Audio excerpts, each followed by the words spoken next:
Suzanne LaGrande, and this is the Shaman's Notebook. Today, my guest is psychic, healer, and quantum life coach, Lara Provost. Welcome. Hi, Suzanne. How are you? I'm good. What is a quantum coach? What do you do? Well, I'm glad that you asked. And I guess simply a quantum coach is someone who works with someone to update their entire system.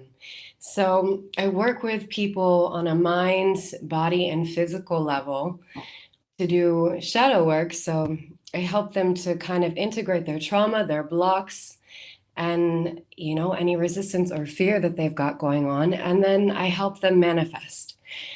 So I guess really a quantum coach is someone who works with manifestation and works with the idea that we can co-create in the universe. It's a new paradigm of thought, this quantum paradigm of thought, and we're actually seeing it through quantum science and quantum mechanics that our universe is responsive to us and we manifest who we are being.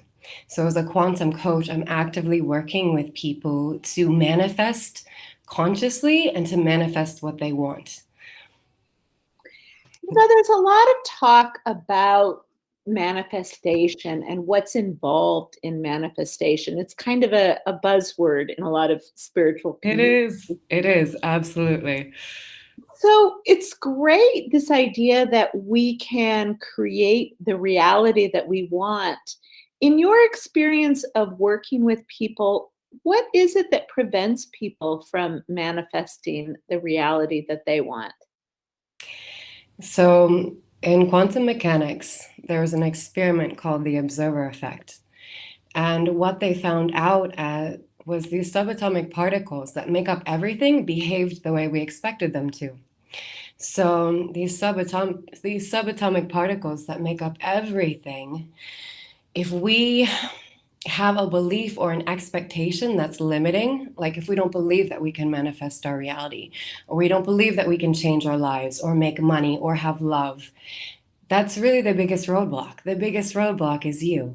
So that's really the irony in it, is it takes being open-minded enough to believe that it's a possibility to co-create your reality for it to actually work.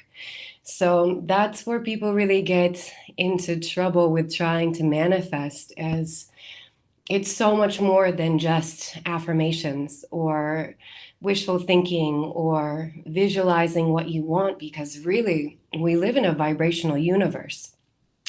And to manifest what we want, you have to align with it on an energetic level. So this is our thoughts, our emotions. You can tell yourself you're a millionaire, but if your body goes, that's bullshit, then that's a roadblock.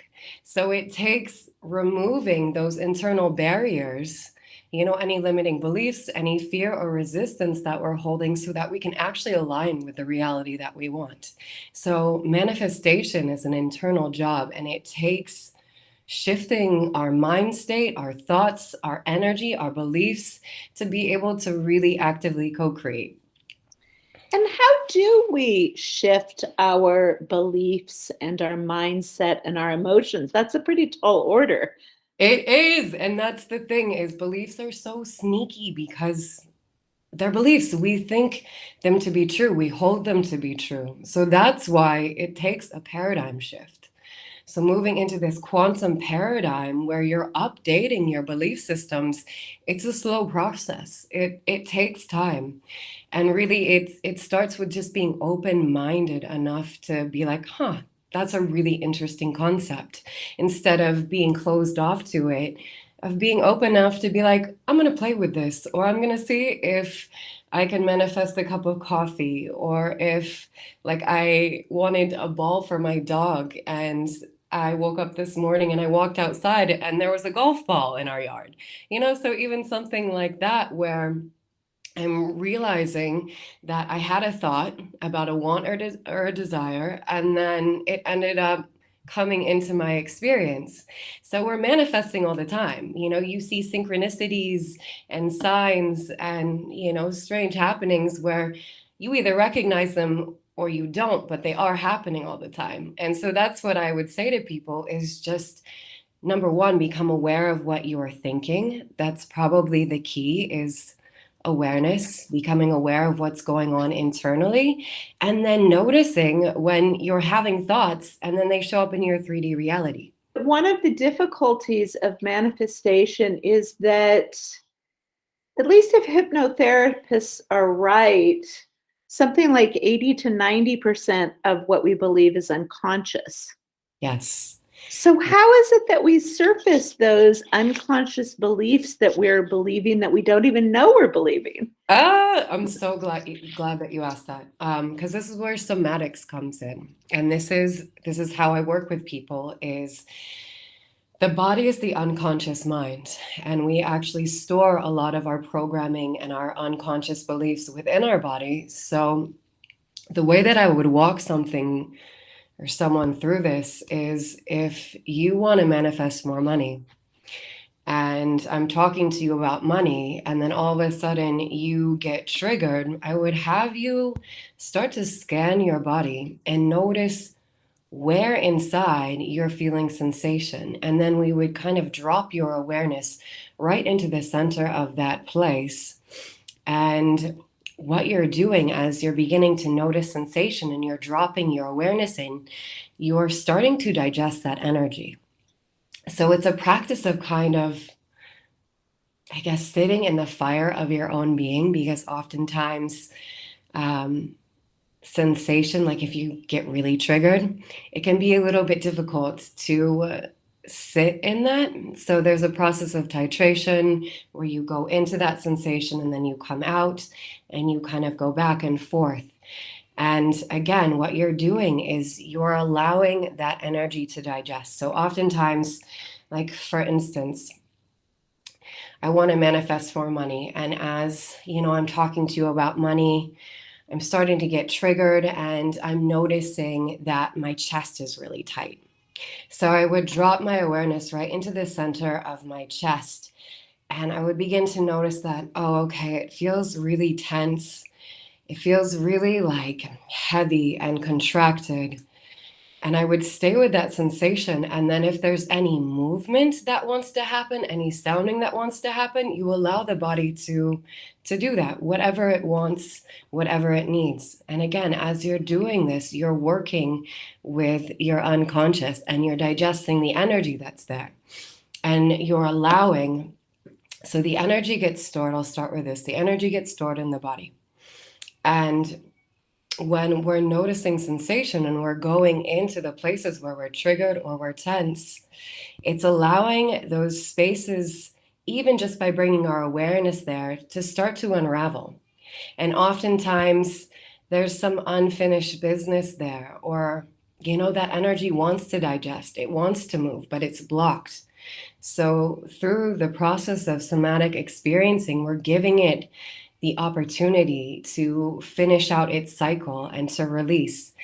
And, you know, once you've digested that energy, it makes it much easier to be in alignment with whatever it is that we're wanting. But the body is actually a great access point to our unconscious beliefs and our subconscious.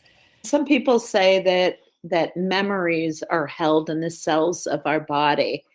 When we feel them or we become aware of them, how does that help to release them or integrate them? So the body has an intelligence of its own. And there's a great book for people who are interested in diving into this more, and it's called The Body Keeps the Score. It's an incredible book, and it's a case study of different trauma and how therapies kind of evolved, and how the body essentially remembers everything that it went through. And what happens is, especially if we have an intense experience and we're not able to, I guess, deal with whatever happened to us in the moment, our body will hold on and store that until we reach a point where we're able to work with whatever that was. So if you experienced, let's say, sexual trauma, And at the point when it happened, it would have overwhelmed your system. It'll stay stored within your body as memory and as emotion and as tension. And the the irony in this is, oftentimes people will repeat cycles because really our trauma wants to be healed. So if you're getting triggered or if you're finding yourself in similar situations, you're attracting or manifesting similar situations to your original trauma, or you're having things arise that are triggering that trauma, it's because it wants to be healed.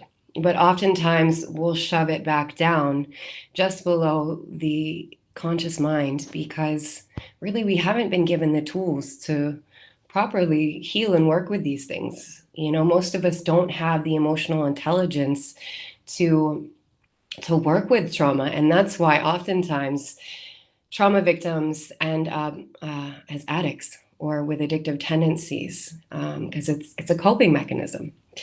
So once we're in a place where we're able to look at the trauma, and this is actually, it's not always the easiest thing. And I was taught as a somatic practitioner that you really want to be careful when you're leading someone into a somatic experience, because if they have a big release and it's too much for their system, it can re-traumatize or it can overwhelm. So that's where the titration comes in, of tuning into the sensation, of being with it. And if it's too much, maybe being on the edge of it. And if it's still too much, then finding a place within your body that feels good, that you can resource in. And then slowly kind of moving more and more to the point where the trauma is localized until you're ready to unravel it. And this unraveling, it can look like moving, it can look like shaking, it can look like sounding, or it can look like someone having an emotional release, like crying. Or even, screaming. There's, yeah, there's a funny practice that goes along with somatic experiencing, and it's an embodiment practice of embodying the sensation or the emotion, which can look really funny, especially to someone outside looking in. And it's allowing your body to move in whatever way it needs to. So if it needs to scream and kick, if it needs to complete a stress cycle where if you were attacked and you froze and your body needed to fight, so you go through the motions of going back to that place and then letting your body kick and fight, you're completing a stress cycle. And it's helping to integrate and release whatever happened. So there's a lot to it, and the biggest part of it is letting go of the story in the mind, and you can use the mind to enhance this process. You can use the imagination. Oftentimes I'll ask clients, if they're tuning into a sensation, well, does it have a color? Or does it look a certain way? Or even sometimes imagery will come back. You might have a memory that flushes to the surface. Or, like actually the imagination is very closely linked to our psychic seeing, which is our clairvoyance. It's actually pretty much one and the same. So as they're going through the process of, feeling through the sensation, they might have visuals come up. And that's their psychic center, processing what happened to them through imagery. So the mind can be a tool to help in this process, but not so much the logical mind. We want to stay away from the story, except to use the story to bring you to a place where you're triggered, and then you can go into the heightened sensation. A lot of people make sense of their lives and build their identities with stories. Yes, yes, they do. The thing about our stories is whether they're disempowering or not, they usually serve us in some way. It's like with our addictive tendencies, they serve us. It might not be our highest good, but if you're having a hard time and it's giving you some sort of relief, or it's a distraction, or if it's soothing, or even if your body is addicted to being in states of panic or depression, or just being in states of, fight and flight, Honestly, distraction is a great coping mechanism. Whether it's, distracting yourself with what someone else is doing, and that can look like blame or judgment, or just hyper focus on other people, or distracting yourself in exercise or your work, or, just being busy. That's also a great coping mechanism and a great tool. The human being gets very, very clever in ways to cope and ways to distract ourselves from actually looking inwards and seeing and feeling what's going on with us. Because, like, to be honest, to do our shadow work and to turn inwards, it's not always easy. It can actually be really, really painful, and it can also be really scary to start to see some of your darkness or some of your shadows or some of the unconscious things within. Um, and sometimes it feels like it's getting worse before it gets better because you're excavating all of these things. I remember being in Layla Martin's program, and we were doing really deep work, and I would get, like, I called them healing hangovers. Like, for a couple of days later, I would just not feel good. I would feel depressed or just heavy and logy. It's not always fun. It's much easier to just kind of keep the focus external. It takes a certain level of strength and definitely humility, because it's much easier to blame people than to look at how you contributed to the situation, or to, look at how you contributed to your life being the way that it is. It's much easier to blame your parents.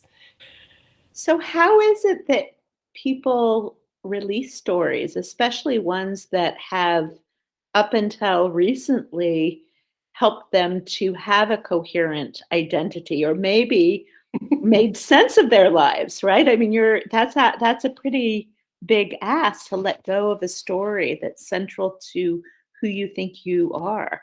It is. It truly is. And this is actually what I call frameworks. And it's shifting the way that we view things and the stories that we tell ourselves, the frame in which we're perceiving or we're seeing through, So this could look like shifting your framework from I'm a victim to, I have power and control over what happens in my own body, or from, I'm a victim of trauma to how is this serving me, or how can I learn from this? And it's not easy to do. And our frameworks tend to be just as sneaky as our beliefs. But this is where awareness, like, I'd say the number one tool is awareness in all of this, in all of these processes. It's just becoming really familiar with what's going on within, not only with the sensations that we're feeling, but becoming aware of what's going on in our mind. Because oftentimes we do have stories that are playing on repeat, or we do have an inner dialogue or monologue that oftentimes tends to be somewhat negative, repetitive, and not always very helpful. But the beautiful thing about the logical mind is we actually have the capacity to choose our thoughts. So this is where mind state comes in, and shifting our mind state and shifting our framework. And it does take practice. And the beautiful thing is, the more that we do this and the more that we actively catch ourselves in the stories that no longer serve us, because really, reality is, it's hard to narrow down into one perspective. There's so many different truths. So really, it comes down to the way that you look at things, and you can shift the way that you look at things, especially if you're telling yourself a story that doesn't serve yourself. Becoming aware of that story and then shifting the narrative, that alone can change your life. And at first it might be difficult to do, but the more that you choose your thoughts and the more that you choose how you want to show up, you'll actually rewire your brain and your nervous system to support that alternate story. So it's a process of, using the mind, using the body, using awareness to become aware of the energy we're holding within, the stories we're telling ourselves, the vibration that we're holding, the energetic vibration. And once we become aware of that, especially if it's one that we're like, you know what, this doesn't really serve me. I'm going to choose something else. It's going to feel like an uphill battle at first because you're actually wired in that very specific way. But through neuroplasticity, we can change that and we can rewire ourselves. So this is where the life upgrade comes in, is where, as we're doing this work, we are literally upgrading our nervous system, upgrading our beliefs, upgrading our thoughts, and in doing so, upgrading our lives. So this is where the quantum comes in. Mm. How do we know if a story serves us or not? If it has a negative connotation, if you were telling yourself a story of victimization, this person did this to me and this happened to me, and why do bad things always happen to me? Like that has a very specific tone to it. And it's a overall negative tone. Like if you distill it down to negative or positive, empowering or disempowering, if you can really just narrow it down to, is this thought or is this story empowering me or disempowering me? That right there will tell you whether or not it's serving you. How did you get into doing this work? Oh, it was such a long road. And it started with the law of attraction. My mom turned me on to The Secret, and I just became really, really intrigued with the idea of manifestation and being able to co-create a reality. And I tried for years and years and years, to use visualizations and affirmations to draw things into me. And I would kind of be able to do it, but not really, or it wouldn't last.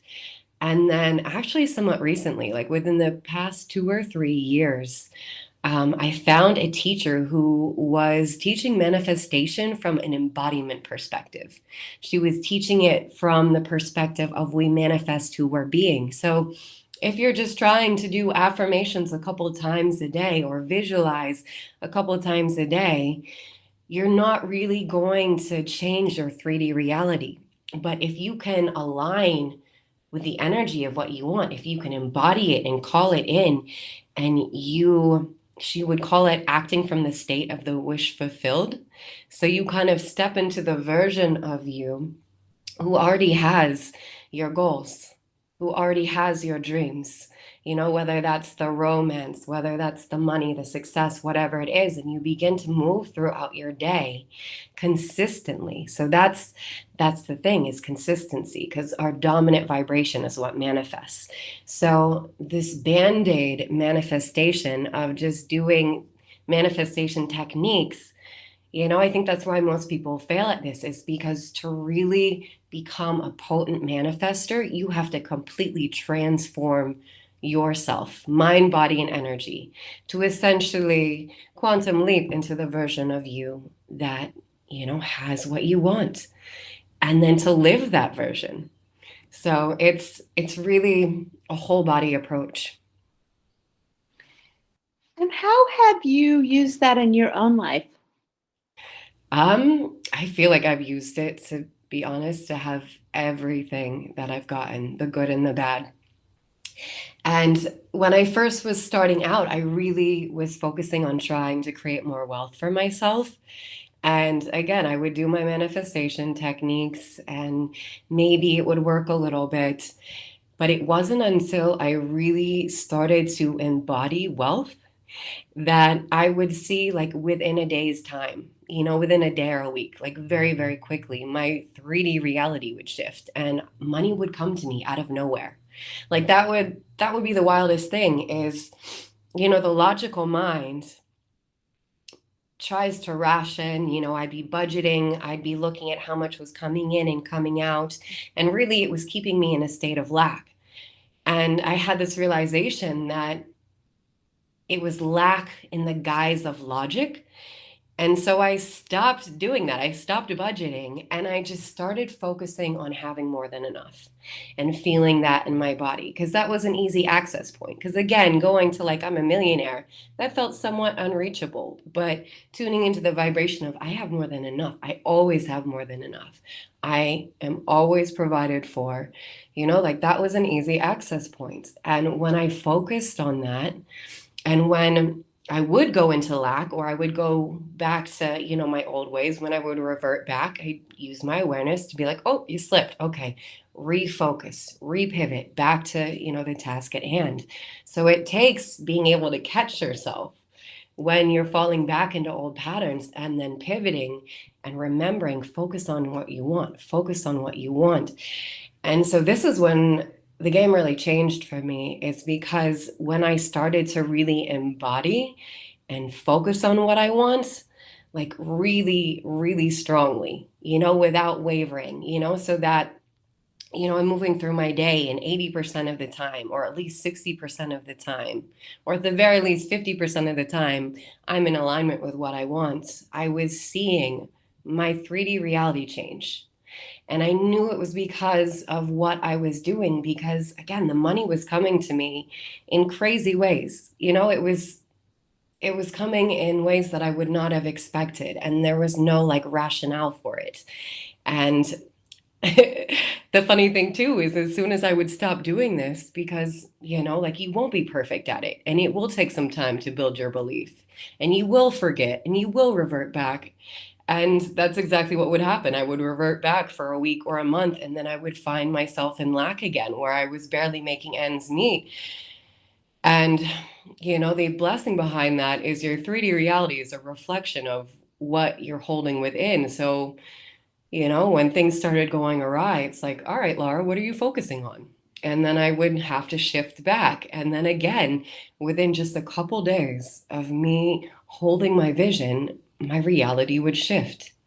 So it took that living experience of seeing things shift very quickly for me and noticing when I'm in this state, this happens. And when I'm in this state, this happens. So it was the lived experience of seeing my reality change and then beginning to build my belief of, oh, I know that I can do this. Oh, I know I can manifest. So when I would fall into fear and lack or worry, it's like, Laura, you can create, that you are the key to your own success based on what you're focusing on. Because again, I think most of us think worrying helps us, but it really doesn't. It makes us suffer twice. We think we're being practical, but we're not. We're just putting ourselves in the vibration of what we don't want. So when you understand that your vibration, and by vibration, I mean your energy, your thoughts, your emotions, when all of those are aligned towards your goal and you start to see things shift, you'll be able to build your belief and you'll become more and more certain that this is something that's working and this is actually real. And, it's very empowering to know that you are the key to your own success. So you don't really have outside circumstances to blame when things are going wrong. Like, yes, maybe you got a ticket, or yes, maybe, something went wrong, but it's like, okay, how did I attract that in? What was I focusing on? And then when you're getting that feedback from your reality, if you don't like it, to remember, oh, I need to focus on what I do want instead of what I don't. And again, pivoting. Mhm. For people who are interested in your work, where can they find you? So I do have a YouTube channel. It's Quantum Magic. And then I'm also Lara Love 1111 on Instagram. And then for folks who want to know more, they're also welcome to reach out to me via phone or email. My email is Lara, Lara dot provost dot coaching at gmail.com. And I do offer free discovery calls. So again, if someone's interested in working with me, I would love to get together with them and we can see if it would be a good fit. Because I also recognize that not every coach is for everyone. And really, I like to attract clients that are in alignment with me, soulmate clients. Thank you so much for being on the Shaman's Notebook today. Yes, thank you so much for having me. It's been great being here with you. I am Suzanne LaGrande, and this is the Shaman's Notebook. Each week, I bring you new perspectives on healing from energy medicine practitioners, shamans, intuitives, and spiritual teachers who are changing the way we think, feel, and heal. If you enjoyed the show and would like to learn more about healing and new ways to heal, subscribe in the link below. And if you want to experience a healing yourself, join me on Fridays at the Healing Salon. Thanks for listening.